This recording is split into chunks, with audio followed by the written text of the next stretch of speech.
Hello and welcome to the 29th edition of the Meyer Memos. Today is March 31st, 2017. There'll be a technology meeting on Monday at 8 o'clock in the Media Center. There'll be a lockdown drill on Monday at 1:48. There'll be a staff meeting on Tuesday at 8 o'clock in the Media Center. The agenda is as follows.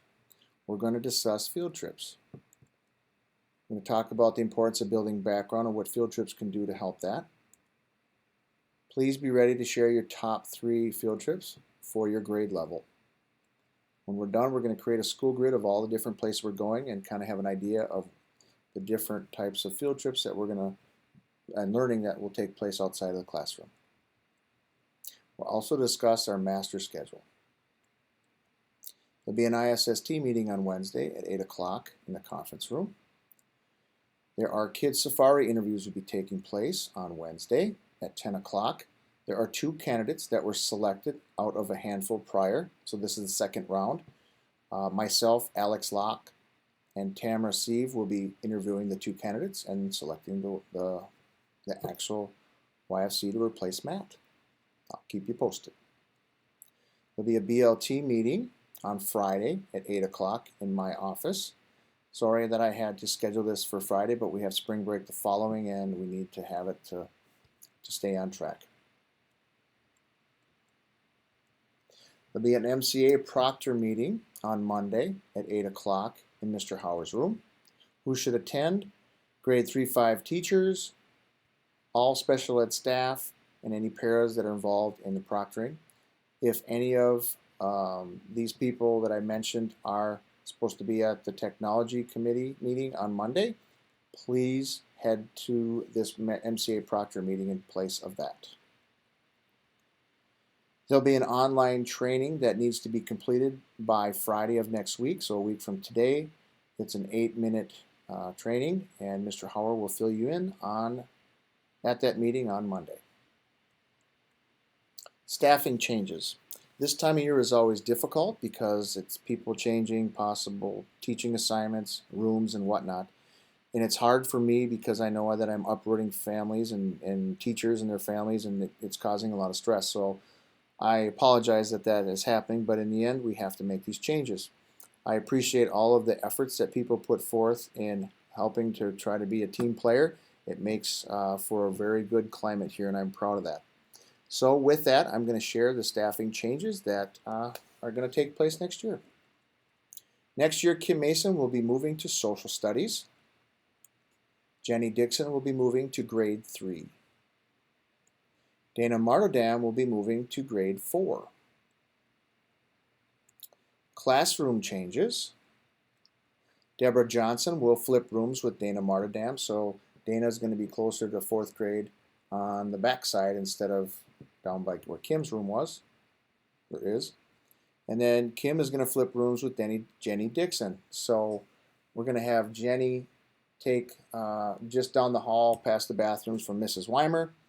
And this was the least amount of moving that would take place, so that's why we chose this. I want to recognize Lori came up with this idea, and I thought it was pretty good.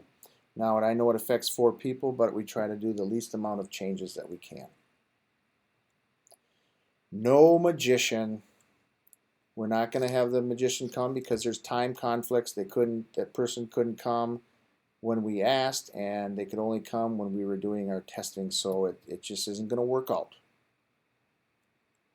Instruction. There's a DIT meeting, District Instructional Meeting, on Wednesday at ESC at 4:15.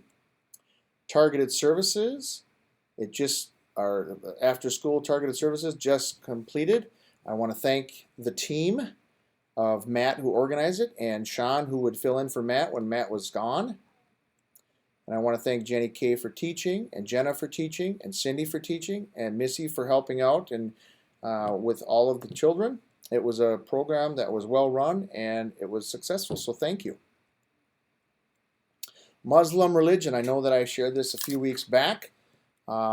There's a family that asked to be excluded from music class, and just so you know, that is not every family that is Muslim believes this, but it's individual family preference. We met with the family and the cultural liaison, Sophia, to discuss options. And in the end, they are going to stay in music because I said it is part of the curriculum and that music can really enhance math and that we don't have other classes where kids can go because we don't have the staffing. And the family understood and appreciated us listening to them. So it was a very good meeting and I learned a lot.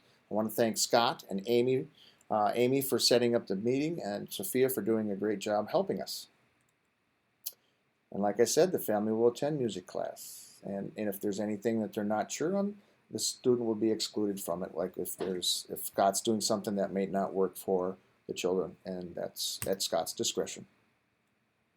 Ramadan is May 25th to 26th. I discussed that with Sophia, that students will be fasting. The things that I want to be clear is that they'll need a place to pray.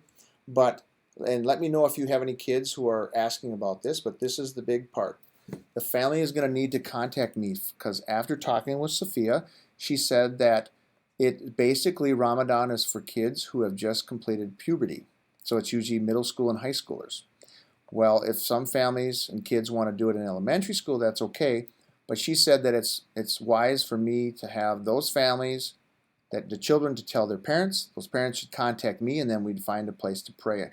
And this way we can meet their needs. And again, this is all based on individual preference of the families. Learning supports. We have a district learning support meeting on Wednesday at ESC at 4:15. And the equity survey. Let me know if you didn't receive it. We had many teachers take it, and I know that there was a lot of questions you weren't sure of, but I appreciate you taking it and doing the best to answer those questions. This is not going to say each person's name. It's basically a conglomeration of all the efforts of Olson, and then we're going to get feedback, and that can help us drive our PD in this area. Who will take it next? The paras, the clerks, the secretaries, custodians, and yes, the principals. So I'll be taking that as well, and we'll go from there. Well, that's it for this week. Have a great weekend.